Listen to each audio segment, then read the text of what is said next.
Kota Taif adalah kota terbesar ketiga setelah kota Mekah dan Madinah. Kota ini berada di sebelah tenggara Mekah yang berjarak sekitar 75 mil dari kota Mekah. Kota Taif didiami oleh suku Saqif dan Bani Syakif, menyimpan sejarah keislaman sebab Rasulullah SAW pernah mendatangi kota tersebut untuk berdakwah. Mengutip dari buku Sirah Nabawiyah karya Abdul Hasan Ali Al-Hasani An-Natwi, nama Taif diambil dari keberadaan pagar dan tembok yang melilingi kota tersebut. Kota Taif dihuni oleh orang-orang kaya dan para pemuka kaum Quraisy yang membangun istana-istana di sana. Namun kekayaan yang melimpah tersebut justru mengakibatkan kerusakan moral masyarakat. Orang kaya yang tinggal di kota Taif dikenal gemar melakukan perbuatan zina, riba, dan meminum khamar. Kota Taif memiliki sumber air yang melimpah, pepohonan yang berbuah lebat sehingga di kota itu banyak perbuatan khamar dan minuman anggur. Keadaan tersebut masih ada dan masih berlangsung hingga sekarang. Orang-orang dari suku Bani Saqif memegang kepemimpinan di kota Taif. Suku Bani Saqif juga menjadi salah satu suku terbesar di Jazirah Arab yang diakui kekuatan dan kekayaannya. Di zaman Rasulullah SAW, orang-orang di kota Taif yang berasal dari suku Bani Saqif bermusuhan dengan kaum Quraisy dalam bidang spiritual dan sosial politik. Kota Taif pada saat itu menjadi tempat penyembahan Lata, yaitu patung yang disembah dan dijadikan tujuan ritual tahunan. Sementara itu kaum Quraisy memandang patung Lata sebagai pesaing patung Hubal atau patung milik kaum Quraisy yang paling besar. Keadaan penduduk kota Taif kurang lebih hampir sama dengan penduduk Quraisy yang menyembah patung.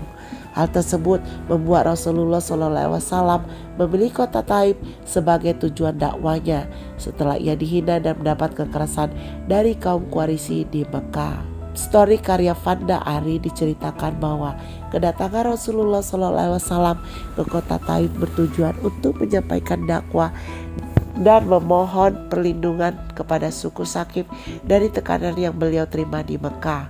Kedatangan Rasulullah SAW ke kota Taif untuk berdakwah bisa jadi disebabkan karena kota Taif merupakan pusat kekuatan dan kepemimpinan yang kedua setelah Mekah, atau sebab paman-paman beliau berasal dari Bani Syakif. Setelah tiba di kota Taif, Rasulullah SAW kemudian menemui 3 pembesar Bani Syakif, yaitu Mas'ud, Abdul Yalail, dan Habib. Beliau duduk bersama mereka dan mengajak mereka untuk beriman kepada Allah Subhanahu wa Ta'ala. Ternyata Rasulullah SAW justru menghadapi penolakan yang sangat keras dari suku Saqif.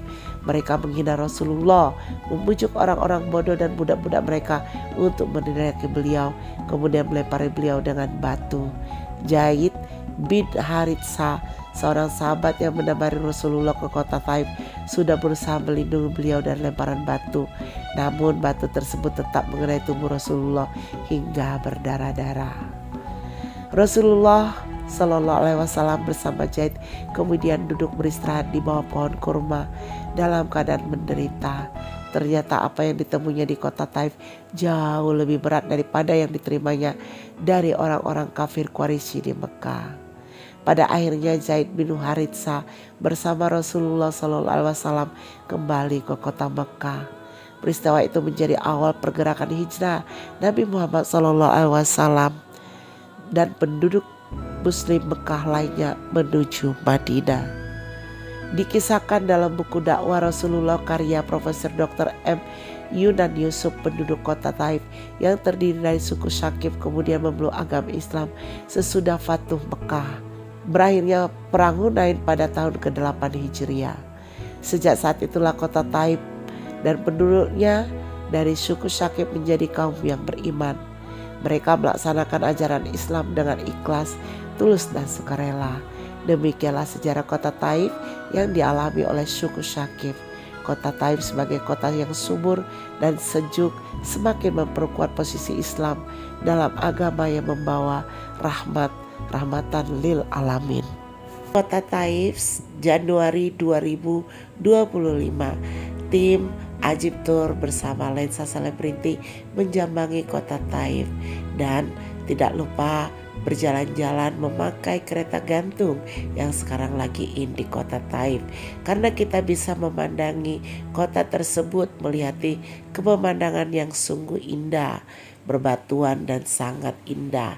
Kita melihat gurun-gurun dan melihat semua perkembangan yang sangat luar biasa.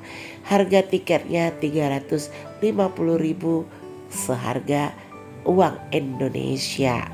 Jadi buat para jamaah umroh yang ingin berjalan-jalan ke kota Taif, jangan lupa naik kereta gantung dan menikmati pemandangan dari atas.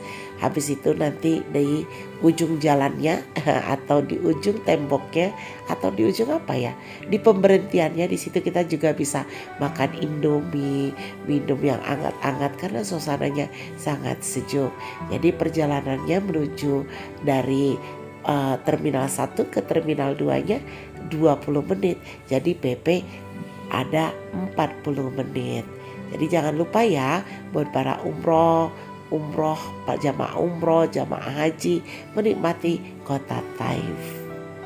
Nih kita kasih dari atas. Check it out.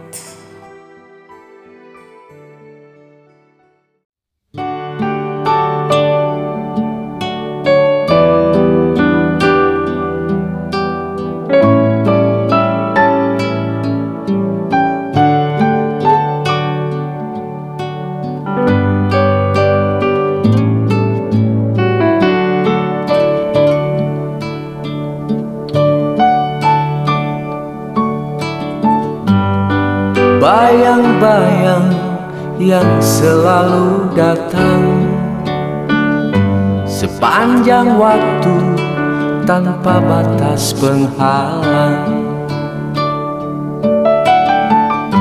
Terkadang kita juga salah memandang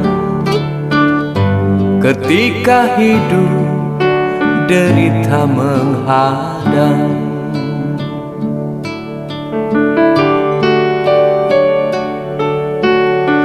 Mencari cahaya dalam lorong kegelapan, dengan perlahan terus berjalan ke depan.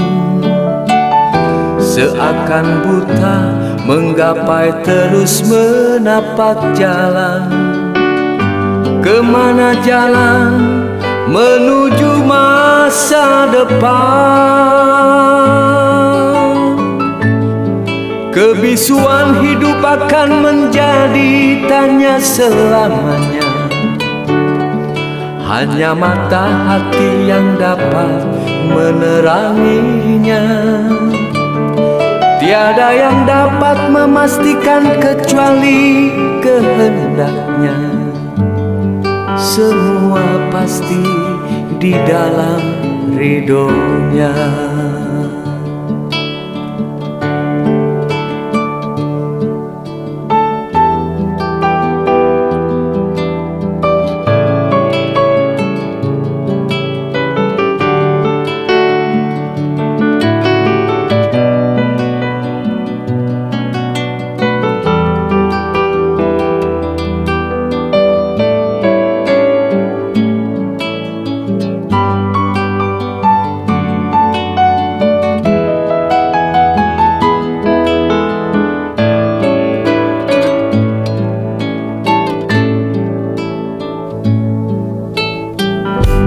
Terkadang kita juga salah memandang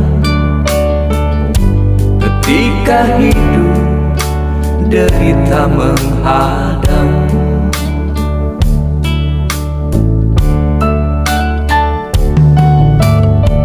Mencari cahaya dalam lorong kegelapan, dengan perlahan terus berjalan ke depan. Seakan buta menggapai terus menapak jalan. Kemana jalan menuju masa depan? Kebisuan